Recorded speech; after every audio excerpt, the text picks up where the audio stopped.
sir. You're about to see something really special. Really thought this part of my life was behind me. Frenzy disappeared with the drinking 3 years ago. Why now?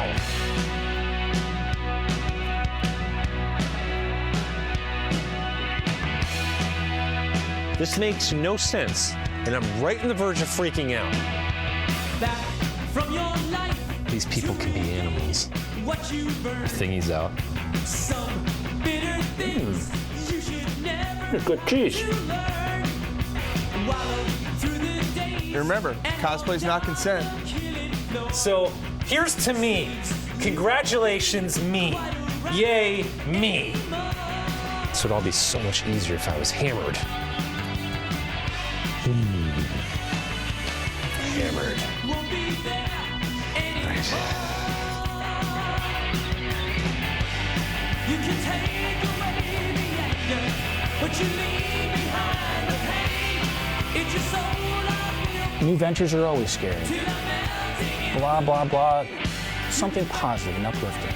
tomorrow, but the hurt will still remain. In your soul I'll live forever. Till I'm melting. Don't miss our new film, The Love Song of William H. Shaw, coming soon to a streaming service near you. Hey everyone, this is Cliff from Talking Pondo. Just wanted to give you a quick heads up about spoilers on the show. We do talk about the films in a certain amount of detail, so you may want to watch the film first and then come back if you're not a fan of spoilers. Also, every now and then there's a little bit of adult language, so we wanted to give you fair warning on that. We hope you enjoy the episode, and we really appreciate you listening. Welcome to Making Pondo and Talking Pondo. Talking Pondo is a podcast where we pick out 2 movies each week and talk about them in detail. Making Pondo is a podcast where we talk to people we've made films with and we discuss all their experiences on set.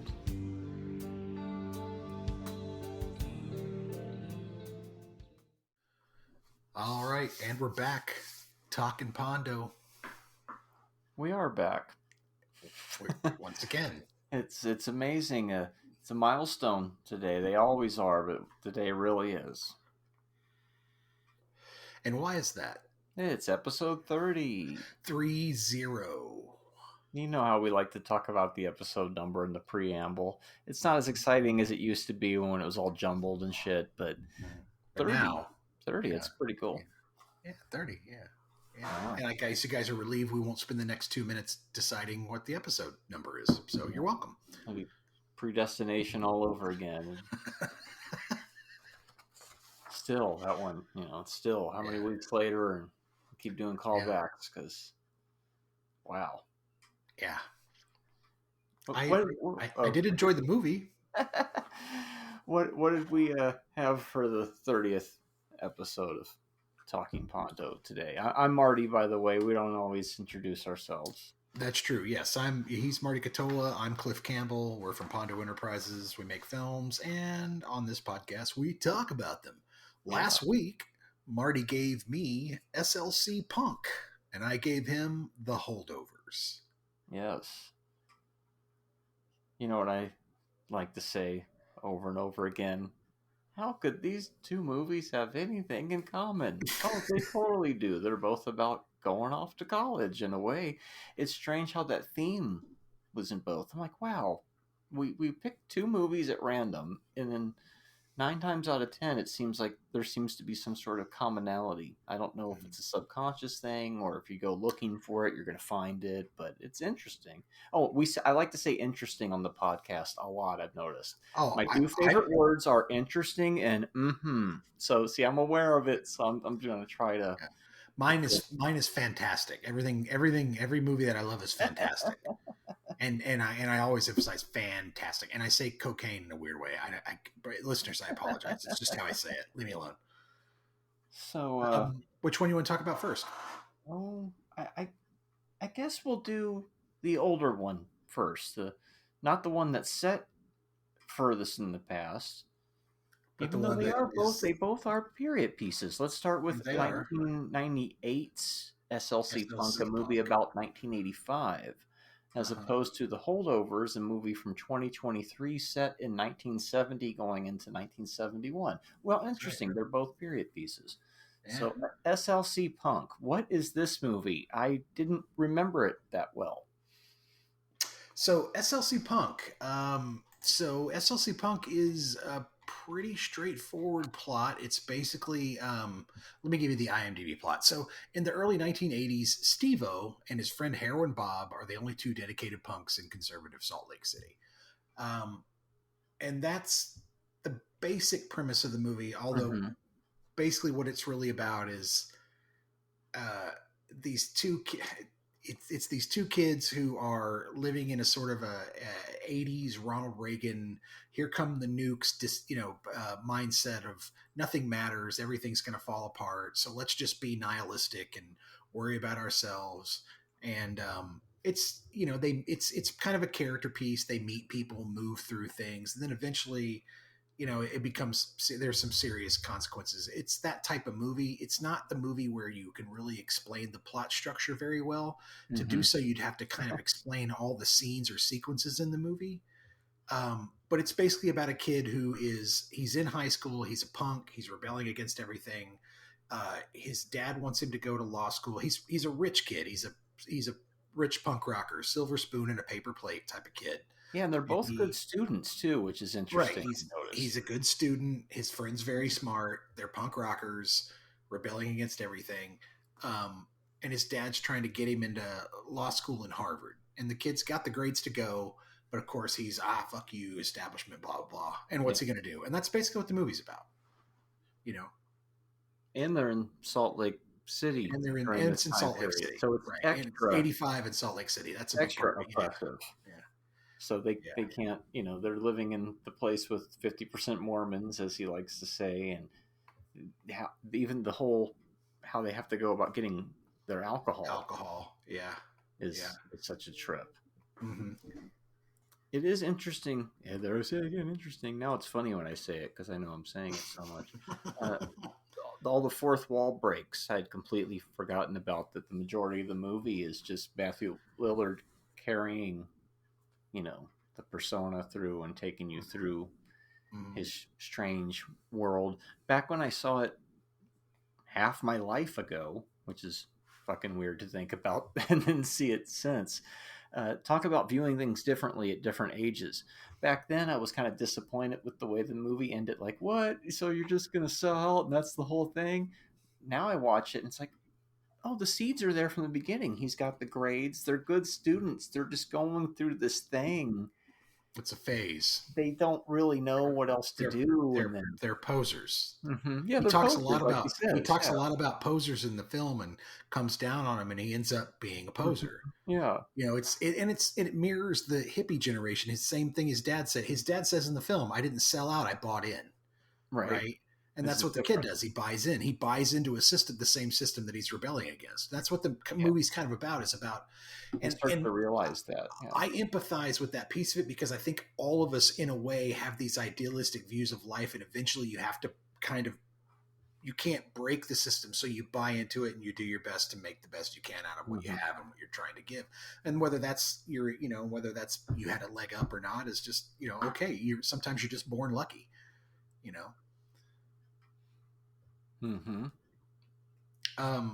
It's a punk movie that doesn't start with a punk song, which is probably the most disappointing thing about it. It starts with a kind of just a soundtrack, and then it breaks into sex and violence, which is a good choice for the first song.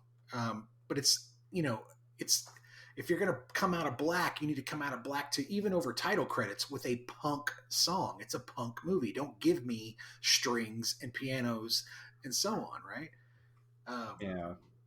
But yeah, it's a 1998 art house punk movie.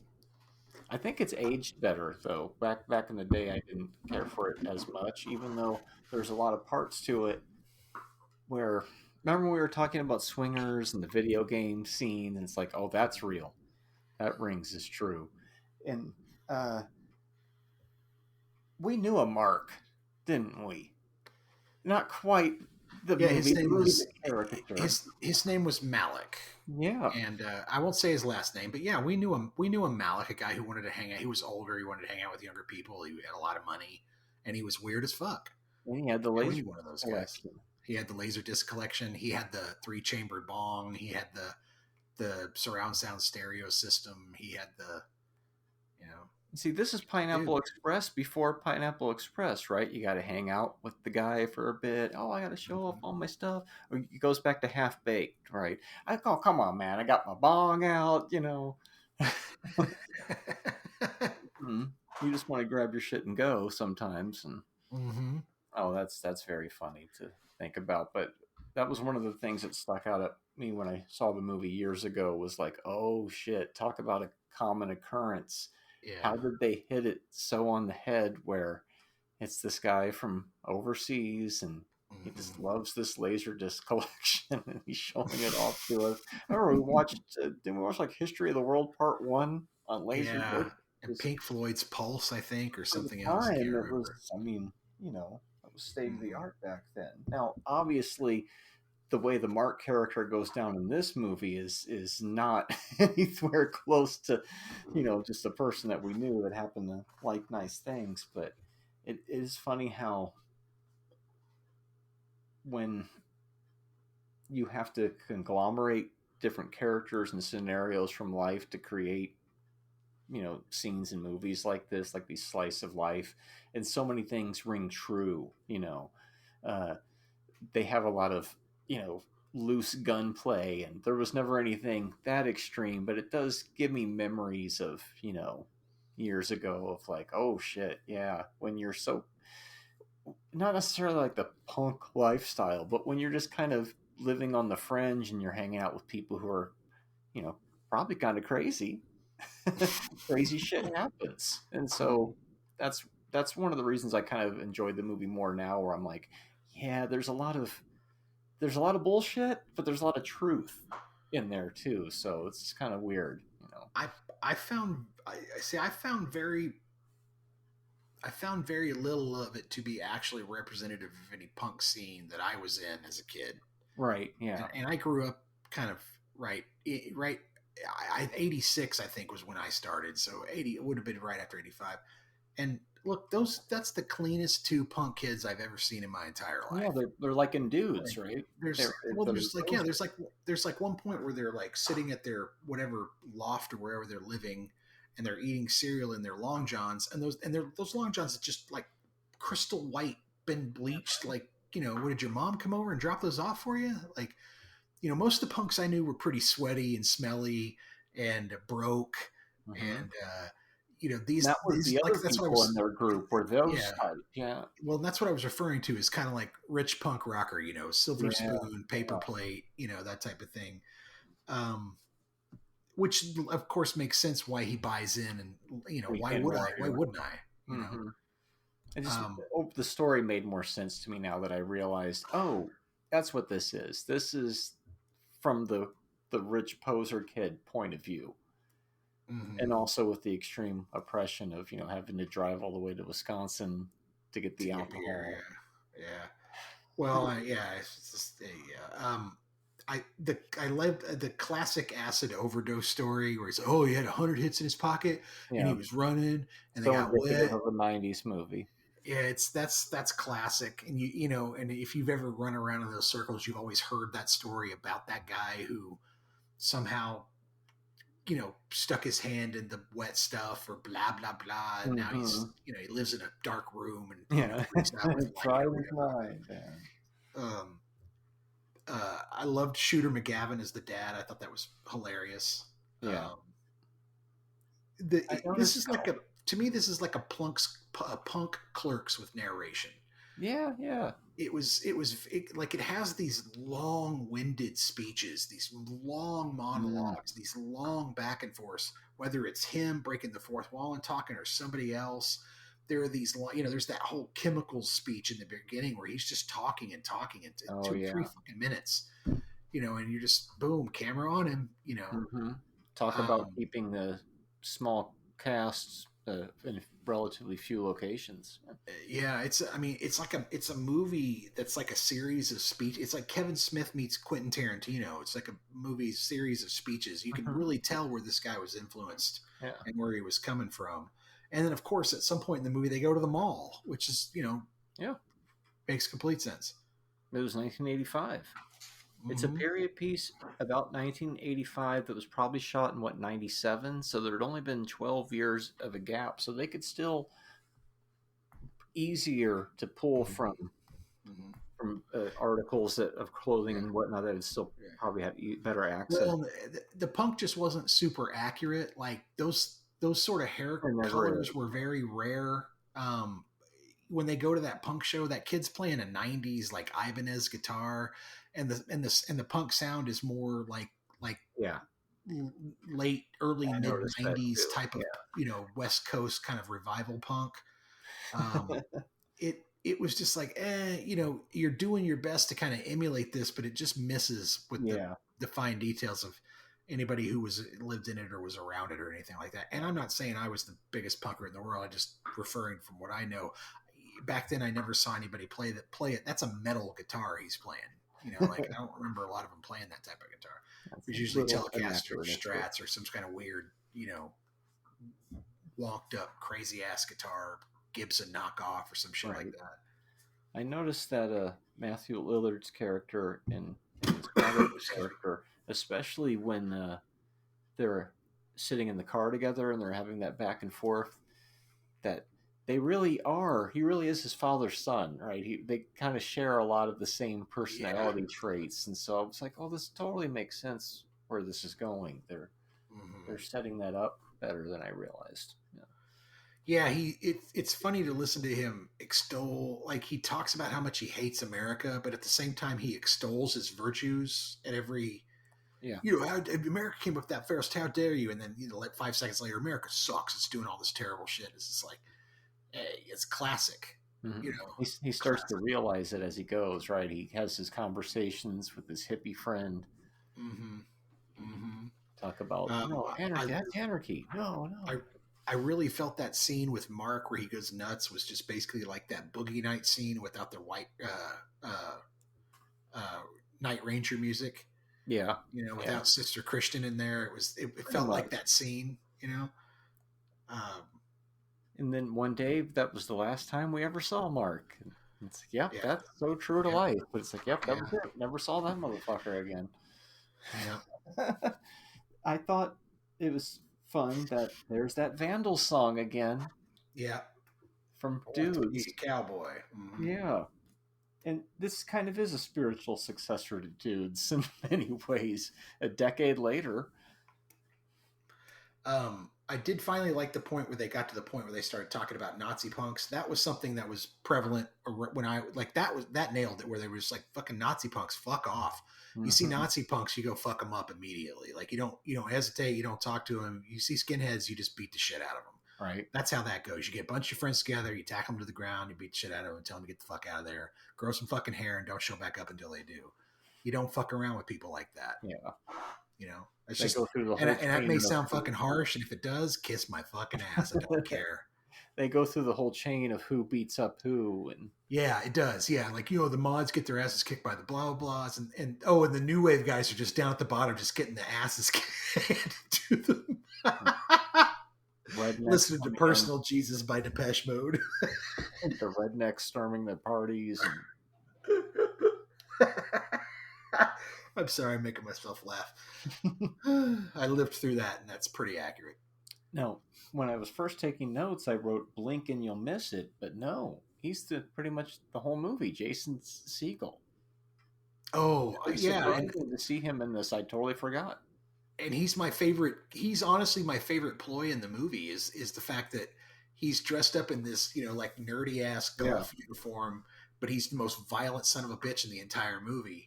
And just looking, he's just looking for an opportunity. And it's like, I've met that dude before too. One night he decided the cars would look better without windows in them. And then he just, smashes out the car window of the cop car, breaks his handcuffs and runs off, never gets caught. And then we finally get to that American Graffiti moment where he's like, well, I got to go to college, guys. I got to, the gang is breaking up. Mm-hmm. What's left of the gang anyways, whatever gang there was. Yeah, I called that I call that the beating tree. That reference you made earlier about the who beats up who. That's the beating tree. You got the people at the top that fall thrown down, New Wave at the bottom. Pecking order. This is honestly my first time seeing this movie. I've never seen SLC Punk before. Okay. It just seemed. It just my didn't second seem, time. Yeah. Okay.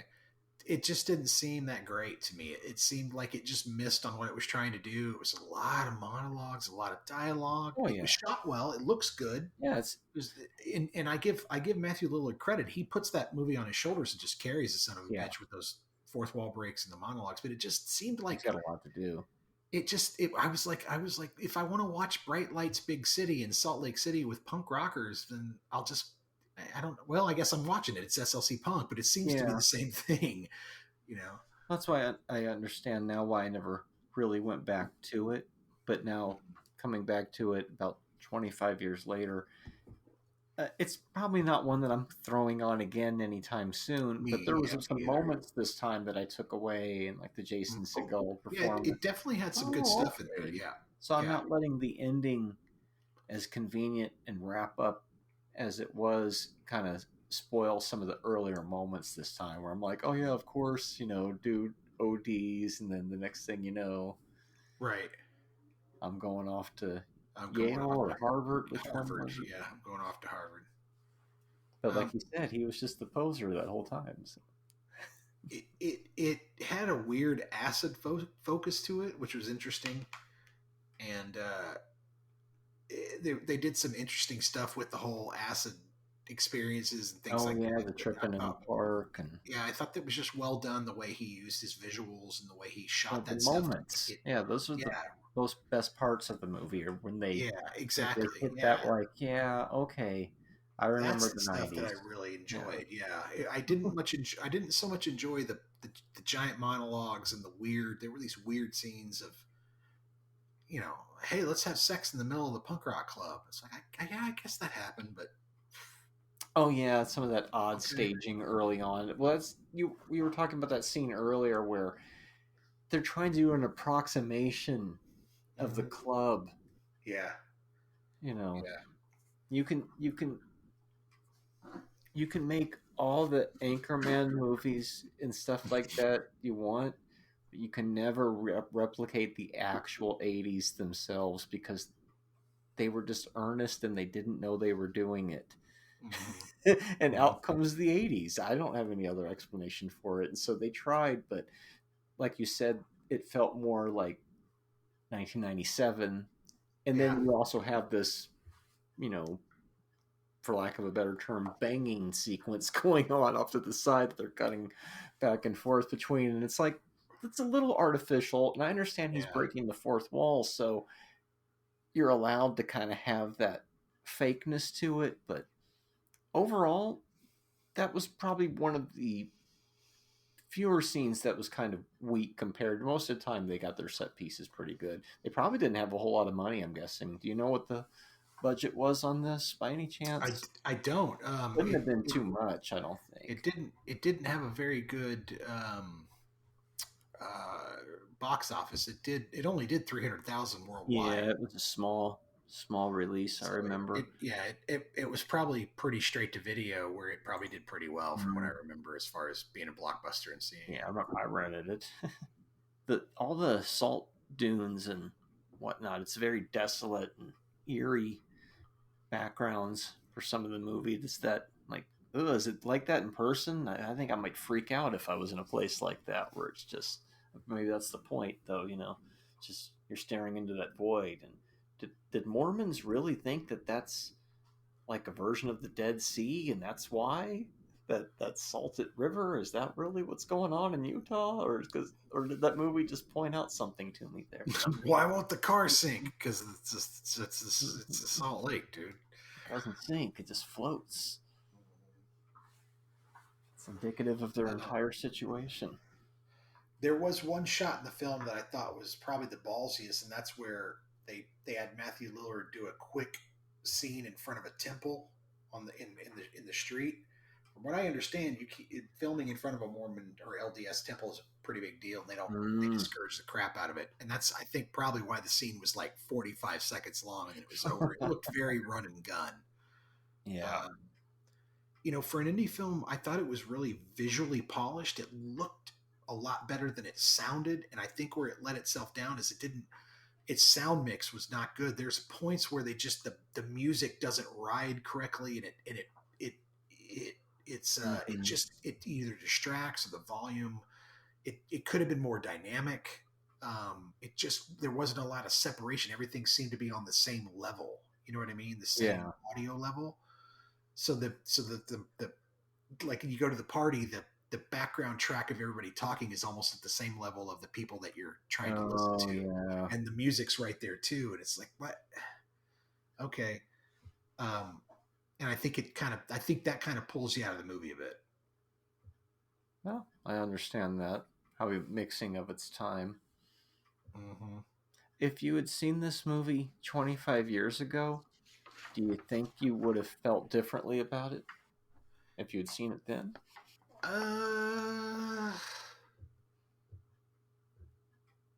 Maybe. I think around this time you're also getting stuff like Empire Records.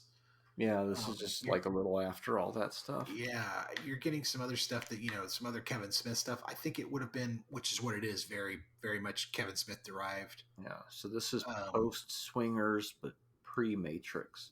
Yeah, maybe. I don't know. Maybe I would have had the nostalgia factor kick in for me, but for me, when looking at it like I do now, it's like, you kind of, you really kind of missed emulating 85. Yeah, it's very 90s. It's a lot of monologues. It's monologue to words, guys. To monologue.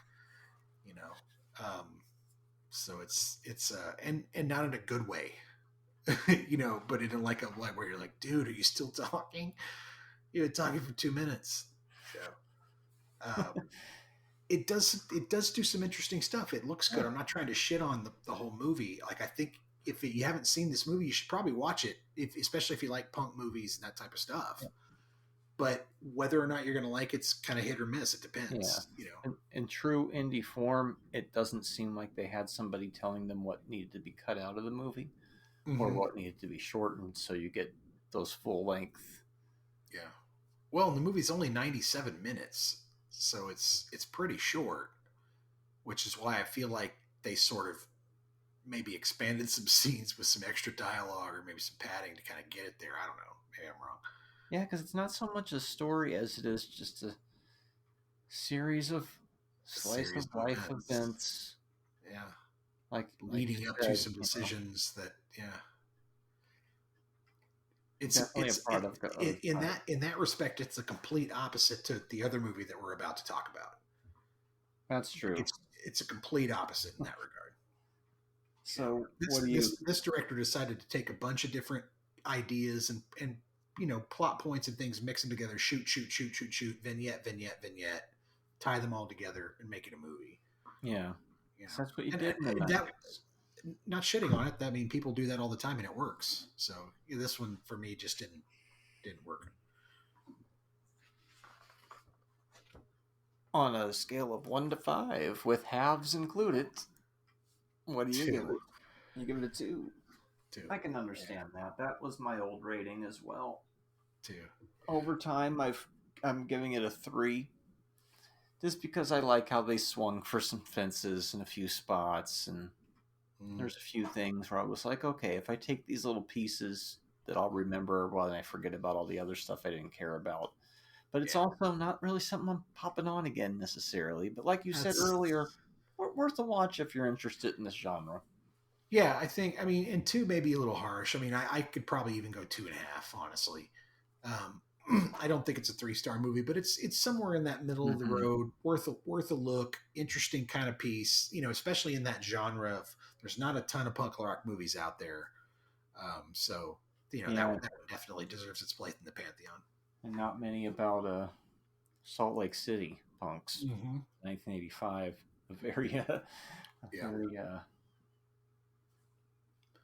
small window. But it's like when you watch Dudes and then you watch SLC Punk, you'll go, oh, I see why it's not 1985. Okay, I get it. It just doesn't look right. Yeah. You It know? is crazy to think that those two films are really only separated by about a decade, but what a difference. What a difference. Culturally, especially even punk or alternative music, it might as well have been 3 decades. Truth. But let's go all the way back to 1970. 1971. Woohoo! 71, because this is another Christmas movie here on Talking Pondo. I've lost track of how many. This is another one that, like, I just now realized, like, when Harry Met Sally, you could line it up and kick your New Year off with the Holdovers. What an interesting way to start one's New Year. But hey, they had to start their New Year that way too. So this is by Alexander Payne, right? He's the director. Yep. He brought us Sideways. Didn't he also do Election? I believe he did, yes. Yeah, he's a little all over the place. This movie feels like a cross between both of those films to me in a way. So what is this movie about? This brand new movie? So, Holdovers, released in 2023. A cranky history teacher at a prep school is forced to remain on campus over the holidays with a grieving cook and a troubled student who has no place to go. Yes, Alexander Payne did Sideways. He did Election. He did The Descendants, which was a big hit for him. Don't think I've seen that one. And then the writer, I haven't really heard of him much. He's done some other things, TV and so on. His name is David Hemmingson. So I like how that description basically thrusts you an hour into the movie almost. Yeah. Yeah, the movie is a little bit to get to that point. Yeah, one of my first early comments on the movie is that it's 2 hours and 13 minutes for a reason. It is a little long, yes. It is, but for a certain reason. I think it needs to be. Like, I think he's making a case for laying it out this way because you need to sort of slowly build into these characters to watch them turn. And otherwise, it doesn't seem very organic. Yeah, you're right. If you don't feel their pain of being stuck at this school, well, you also don't get the opportunity to get the things out of the characters that you need to feel for them and be empathetic, because otherwise, if you cut a lot of that shit out, it becomes very forced and like a fucking Tom Cruise movie or something. Your supporting characters will lose all their development because that'll probably be the first stuff to go. Yeah. So basically, this is this professor that nobody likes, not even the people that he works with like him. He's decided to fail this one student because he's just like, no, this student's basically, a dumbass. I'm not letting him through. I don't care if his parents did give the school a lot of money. And so basically as a punishment, they make him, look after the kids during the holiday break. And then, apparently there's always a few kids at this. It's a boys' preparatory school for college. Yeah. And apparently there's always a few kids whose parents just don't give a shit that they're left over there for Christmas. And so the cook and somebody else has to stay with them and make sure they're taken care of on the grounds, right? They're the holdovers. And it almost turns into The Shining as well, as you would think. And as that IMDb description, that's what you were reading, right?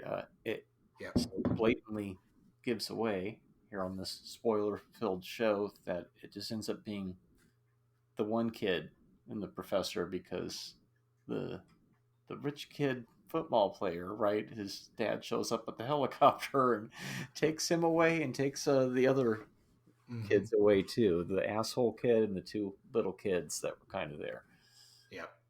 Yeah, but they can't reach the other kid's parents to verify that he can leave. And because they're out on. So he has to stay there because they're out on some sort of. Because she's got a new husband, and that's why they don't want to go pick that kid up. So he's stuck there with Paul Giamatti's character, and that's basically the plot of the story. Is Giamatti has to take care of these kids. They're stuck together at this school. This one kid's dad comes and basically takes all the other kids except for this one, and he's kind of the worst kid out of the bunch. He's sort of the really rough, kind of Yeah. troublesome kid.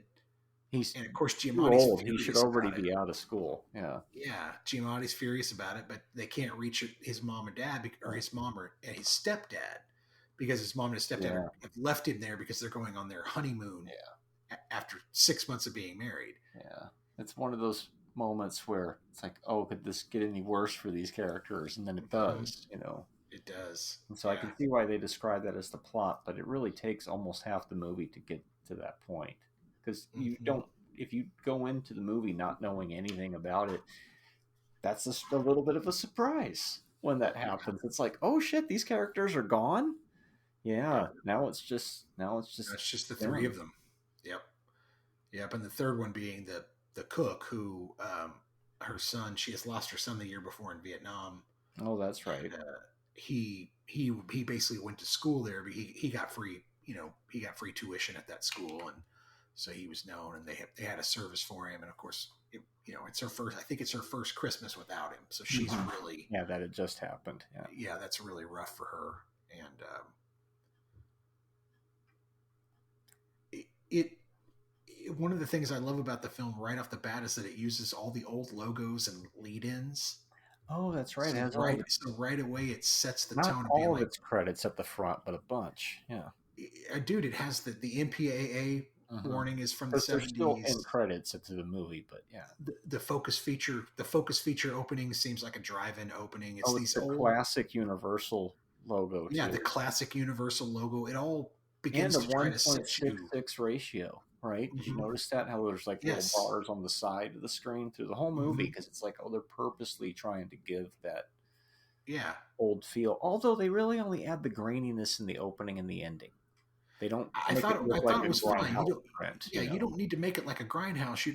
You're doing it for effect to put you into that era, and they did a really good job. They shot in a lot of public places, and they still kept it relatively early 70s compared to SLC Punk. Who do you think did the better job of replicating their time period? Yeah, the Holdovers probably had a little bit more to work with too, but they had more money too. They had I think this movie had a $30 million budget. Maybe?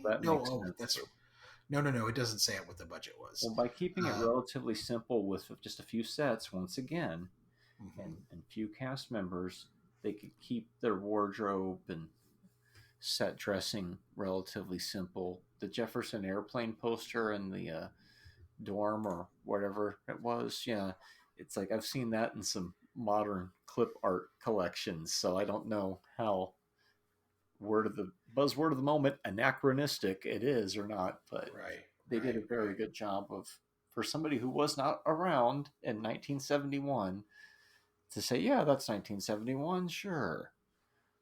It looked a lot closer than SLC Punk, in my opinion. Yeah.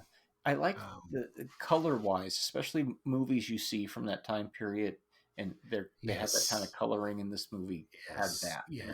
They colored it like an old piece of film. Yeah. I'm sitting here going, so it's 2024, and they're still making movies about the past. It kind of like it made me smile in a way. It's like, wow, it's like, because you don't know what to think the future is going to be like, and the future is just better versions of the same stuff sometimes. Not always better versions, but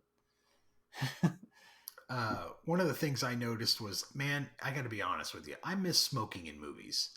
Oh, there's a lot of smoking in this movie. There was so much smoking in this movie. It was just like, it was, but at the same time, I kind of just miss people, just like, because at one point there's just a dude, like, I think, she's cooking and she's just smoking a cigarette, There's more smoking in this than SLC Punk. Hilarious. Yeah. Oh, ton more. The two main characters are not likable, and they aren't liked by their peers, which I think gives them a commonality. Neither one of them are popular with the people that they should be popular with, and they're not likable at all. Because the professor wants to continue class over this break, so they can come back and get another chance. Like, he's like, oh, fine, I'll give you another chance, so everybody will be happy. The dean will get off my back and shit.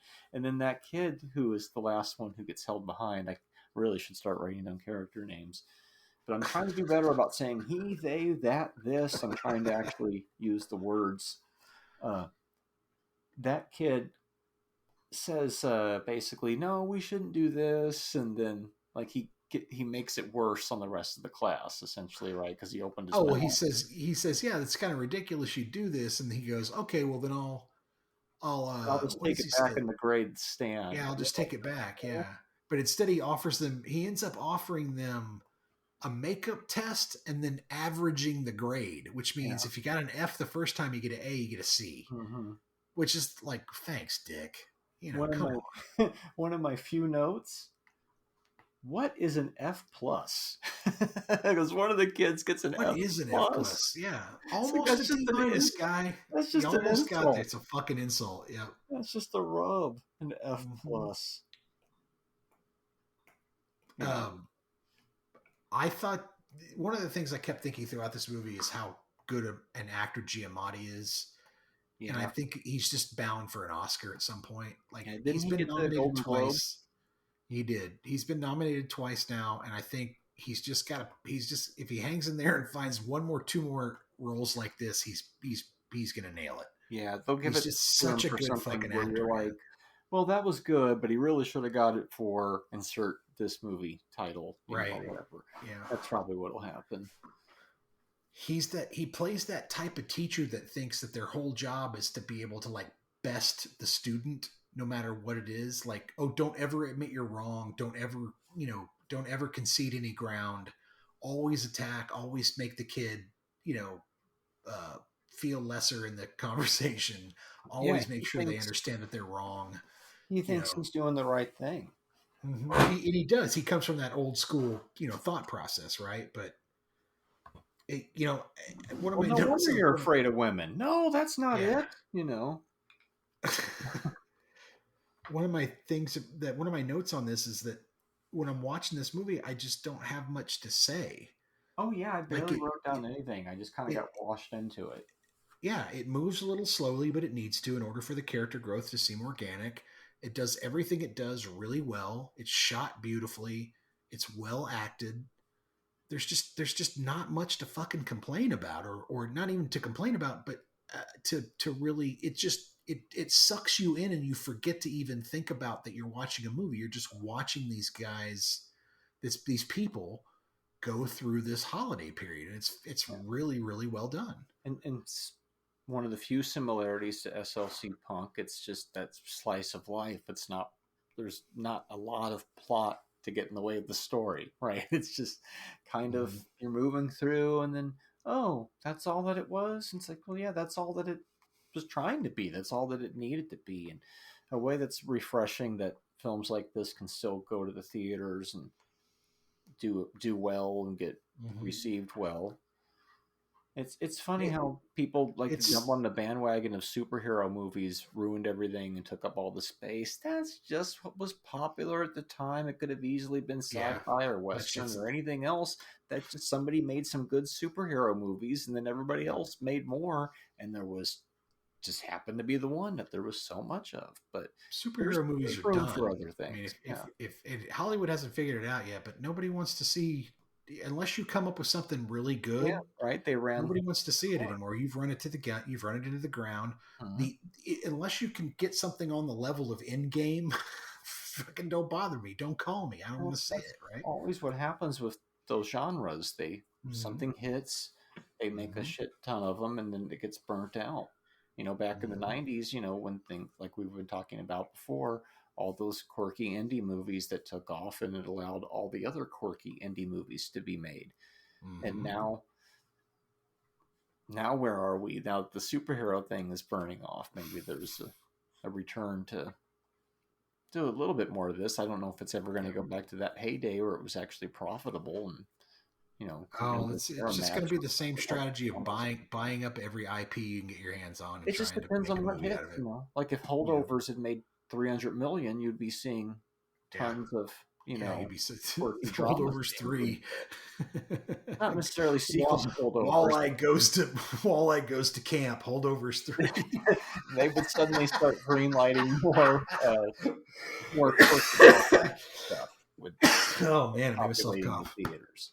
That's hilarious. Much like when, you know, Scream hit it big in the mid 90s. The next thing you know, we've got every slasher and classic franchise has been started up again because there's money to be made. So Yeah. The Holdbacks, part 1 and part 2. The Flyovers, part 1 and part 2. Flyovers.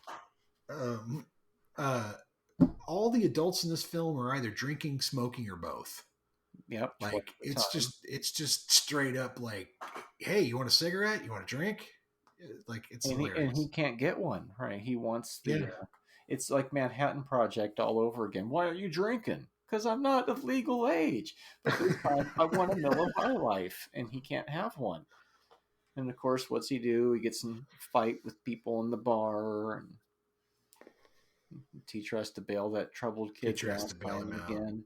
The movie tries to make you think, and rightfully so, that other kid is the troubled one, the real dickhead one. But then he goes away on the helicopter fast enough, so you don't really. And then those characters, they come back at the very end, right? They do. Well, yeah, right at the the very little end. kids, I don't think they even come back at all. No, but the kid who the was asshole kid holding back on cutting his hair, he comes back. Because you see he's cut his hair, and then the asshole kid comes back. Sunburned, the other kid. Yeah, he calls him Icarus. Yeah. But yeah, they quickly are like, oh no, you thought it was going to be about them, and now it's not. That's another reason the movie is kind of lengthy, but it lives in its atmosphere. It's kind of nice that it's that long, you know. You need to. He's not trying to. He's the story and the director are not trying to rush this film. Yeah, they're trying to show you right. Yeah. Yeah, they're trying to show you the growth and It's like when you watch that season of The Bear called Forks. It's season 2 with Richie and Richie's turn in that episode. They take 30 minutes to change that character, right? Like in a television show, 30 minutes is forever. And they take an entire episode to do his character reversal because you need to. And they keep at it even after that, but that's the big switch, right? Like if you're going to do a character reversal, you have to freaking build the groundwork to do it. And these two really, once they connect and once they get to kind of know each other a little bit and trust each other, it really becomes a wonderful sort of story of like almost teacher and mentor to a certain extent.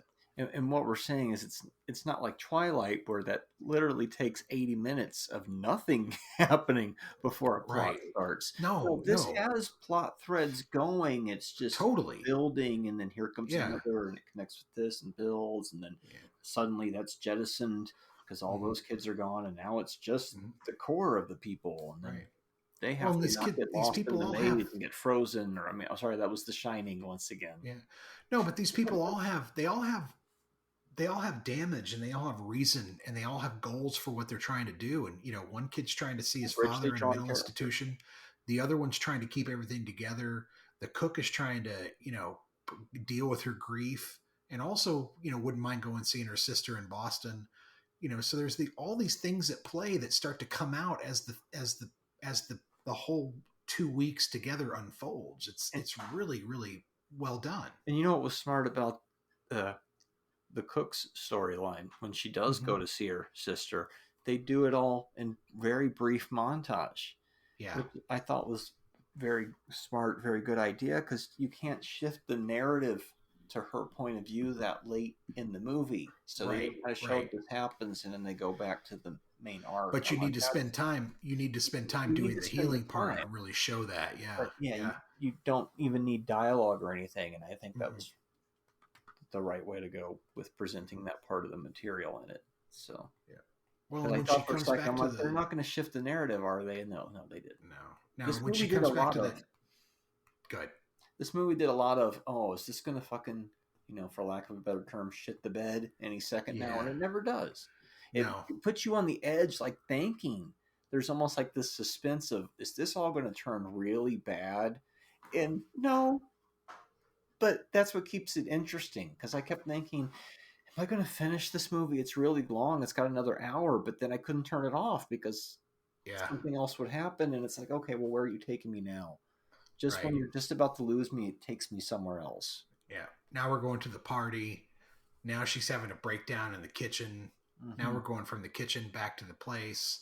Now he's running around buying a Christmas tree because he told a kid whose parents left him at school that nobody wants him over Christmas break. He's like, nobody wants you. And there's no reason, blah, blah, blah. What a terrible thing to say to a kid over Christmas, she says to him. And the next thing you know, he's running around getting a tree and then giving away the same book to everybody that he gives to everybody, apparently, which is, there's all these great little devices in the film. They're both Sheldon Cooper-ish, they've both got that little, they're not operating like the quote unquote regular people. It's nice to see that reflected in a movie. And of course they don't talk about it because it's set in 1970, right? Nobody knew that yet. But as a modern audience, you can watch this story that's set 50 years ago and recognize those traits like, oh yeah, they're both a little spectrum-y and they're trying to deal with, and because they're socially awkward and dude's giving the same book to everybody. And that's something Sheldon would do, right? It's that kind of like, oh, I get it. I love when dude throws the brownie. Oh yeah. And that just, it's like, it shows the commitment to that character too, that he's so into it. It's like, yep, that's what that kid does. On a dime, he'll flip and let the anger take over. That scene where he's going, that's another detention. And he's like, being here with you is its own sort of detention. And he's like, you son of a bitch, forcing him to run through the whole school. Yes. Oh, so the body good. will eat itself, or what he's trying to tell him. It turns into a bit of a road movie at the end. Yeah, they go on which I kind of like. Scheduled field trip, which one of the big arcs is the kid's trying to escape to go see his dad, who we find out is in the mental asylum at the time, Yep. And so Giamatti ends up taking him there. Yep. So why didn't you just ask? I would have taken it. Yeah. They get in trouble for that because you got to have that type of, big Act 3 thing, And, thought that was really well done. And it opens it up a little bit more, too. It's like, okay, now we've been here at the school for a while. Let's let them break free a little bit. He turns down that prostitute. That was pretty good. Yeah, if you want some candy cane, I'll just wait here. Yeah. There's a strong. I think my favorite thing about this movie is that there's a strong idea that you aren't your parents, or your past, unless you're SLC punk. Right, like you said, the opposite movie. But you don't have to be your parents. Like that kid in SLC Punk, he makes a choice. He buys in. He does. He buys in, right? This kid in Holdovers, he doesn't want to buy in. He doesn't want to be what his parents are. You know, he wants to be loved and cared for, or at least, considered, but he's not interested in that, in my opinion. But there's this idea of history being an explanation of the present, right? So if you want to know why you are like you are, look at the history of yourself, and then also realize that you're not trapped by that you can be your own person. You can be a better person. You're not going to end up like your dad necessarily. Yeah. You don't have to end up like anyone, And it wisely doesn't really show that kid's aspirations either, other than I just want to be a person. Makes it a lot more universal that way. There's no, I'm trying to be an artist or a writer or anything. Right. No, just right. To get through school. Yeah. I liked it. I liked that message quite a bit, and I thought it was pretty powerfully laid into the story without being overbearing. Yeah. My biggest attraction from the movie is that I'm just tired of hearing Cat Stevens in movies lately. Like I keep hearing the song that was in Ted Lasso. Same fucking Cat Stevens songs over and over again, and it's been in 2 other movies I've seen in the last recently. So it's just like, Jesus, dude, enough. Congratulations to Yusuf Islam's estate and their paydays, but soundtrack to our next film by Cat Stevens. Right. Oh shit, the licensing was cheap. Guess what we're doing?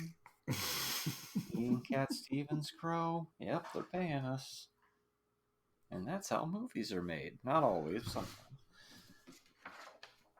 I thought it was supremely well written, with some excellent lines. You can't even dream a whole dream, can you? Is a great line. Oh yeah, I don't think I have a whole book in me, and then Yeah, later you when hormonal bullshitting Bulgarian. bullshitting his It's a great classmate line. about, oh, what's your book about? We'll be on the lookout for your book. For like, most oh, people, sex is 99% friction and 1% goodwill. That's a great line. I thought a Barton man didn't lie, right? When you say it that We way and find throw in out some all of pornography, his it's a lot easier to understand, you know? We find out his troubled past, the professor as well. Which makes sense that, he gets to be cut loose too. It's like both movies kind of end in a similar respect too. They're both like, well, that part of my life is over and now we're going on to the next thing. That was always an important part of my life, but it's not going to define who I am completely going forward. But I'm never going to forget that little chapter of my existence there.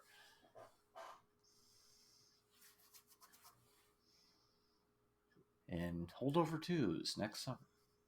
Still holding.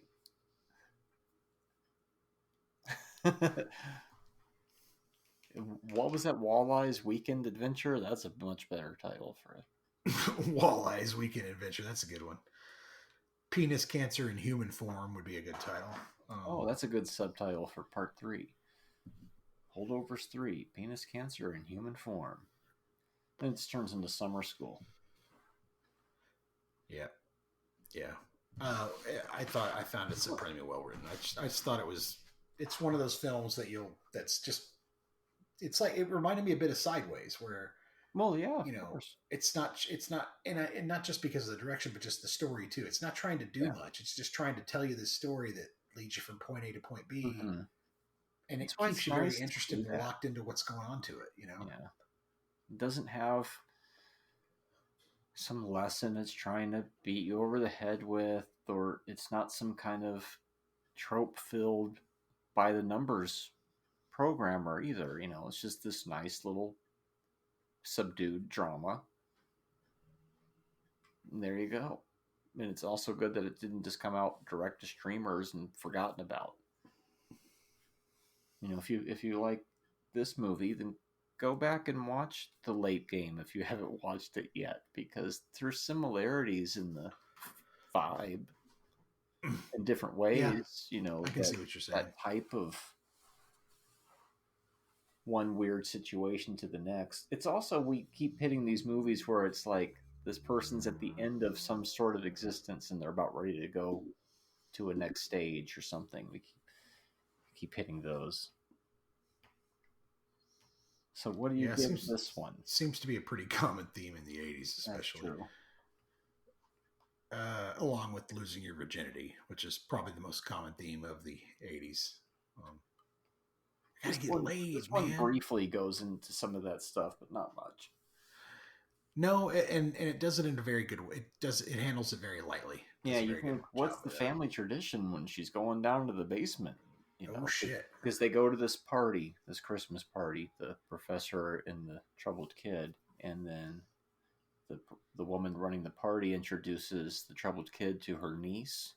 Right. And the next thing you know, she's like, go introduce him to the family tradition down in the basement. Take her down to the basement and introduce him to the family tradition. Yeah. And it's all this. Turns out to be a bunch of kids painting and shit. Yeah, right? finger painting and crafts and shit. Yeah. And apparently, to quote Dazed and Confused, he was getting somewhere. And then all hell breaks loose because the cook has drank way too much and is finally letting her feelings out about everything that's happened. Yep. Yeah, everything's bubbled to the surface at that point. Mm-hmm. Yeah, so it doesn't. It resolves things, but it doesn't resolve everything, which is good because it doesn't try to wrap it all up in a bow. It's not how life is. More life. Not everything gets resolved, right? Well, as SLC Punk, they do try to wrap it up quickly, even though it's a rough ending. It's still kind of like, okay, he died, and now I'm gone.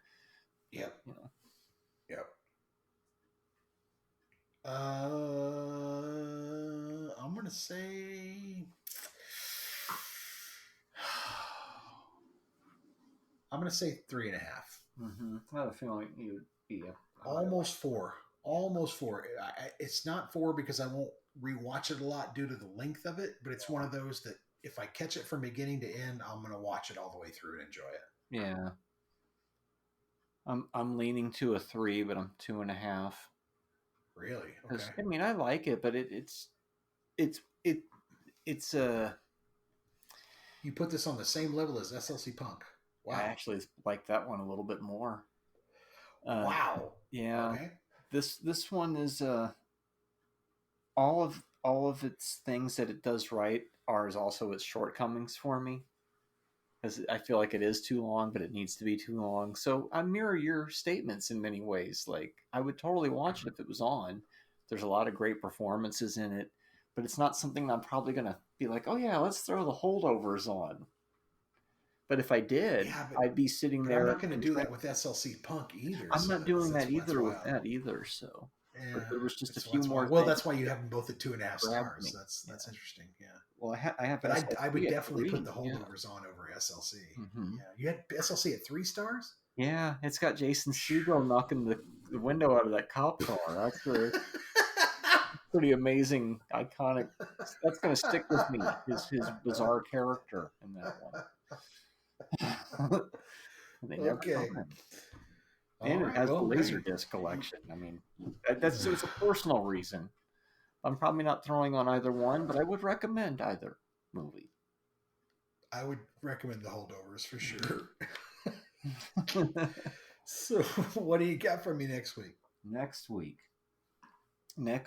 is well, a few weeks ago I said that we were going to stay away from the 80s if I could help it. But something happened. Yeah, I said the same thing, but something happened too. We have to go immediately back to 1982. I think it is. Your film next week is Class of 1984, starring Roddy McDowall. Why? And it will all be clear, sir.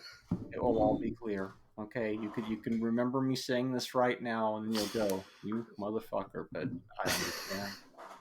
And it's not some of the other movies. To only be a small reason why I would be doing such an immediate intervention, where I would even disrupt my own playlist to put a movie that I was planning on getting to for at least 2 years. But here we are. Oh my god. So I went back and forth on mine, but I think this weekend is Mother's Day, right? Coming up. So I'm going to give you my mother's favorite movie of all time in honor of my mother who passed away that good 15 years ago. I'm going to give you my mother's favorite movie. And so we're both going to watch, and I apologize ahead of time, Out of Africa. Oh boy. Yeah. This is going to be such an interesting, but yet probably find some weird similarities between the two. Now, Out of Africa is a movie I haven't seen probably since 1987. Same. So this will be same. And I've seen it a lot. I haven't, but I haven't seen it in a long time since I've never it was on seen cable. it widescreen. My mother loved it, so yeah, I haven't seen it. I've never seen it other than on a CRT television. Yeah, so there'll be no telling.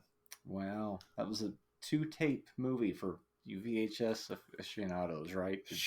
Didn't that come on 2 tapes? I think it's what, 2.5 hours? Is it at least? And that second tape, it wasn't full, so it had that big empty reel in it. Yes. Class of 84, I think, is just a little over 90 minutes, so that should be a breezy counterpoint. Class of 1984. Maybe at some drive-in theater back in the 80s, you might have seen both of these movies on the same night. Yeah, Africa's from 85, and it is... yeah. It was. Sidney Pollack directed. Yeah, Best Picture winner. Oh my God, it's 2 hours and 41 minutes. Yeah, I'm gonna pay for that. Sorry, so it's only I love you, Mom.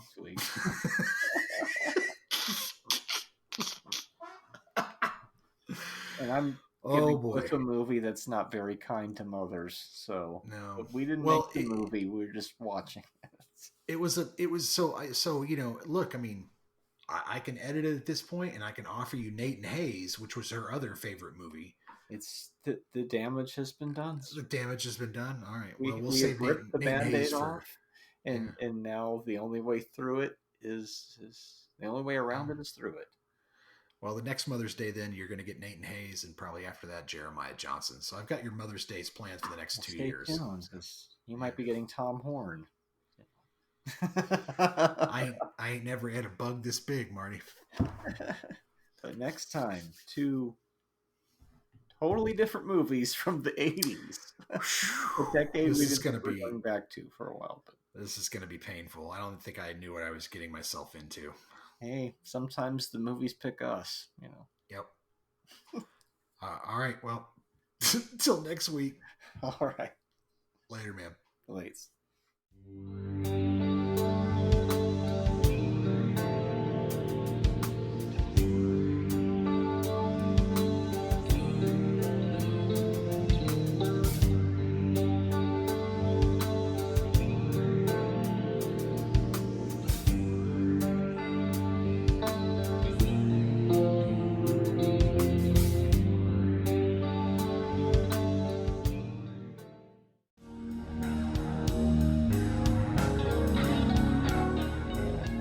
Support the show on Buzzsprout for only $3 a month.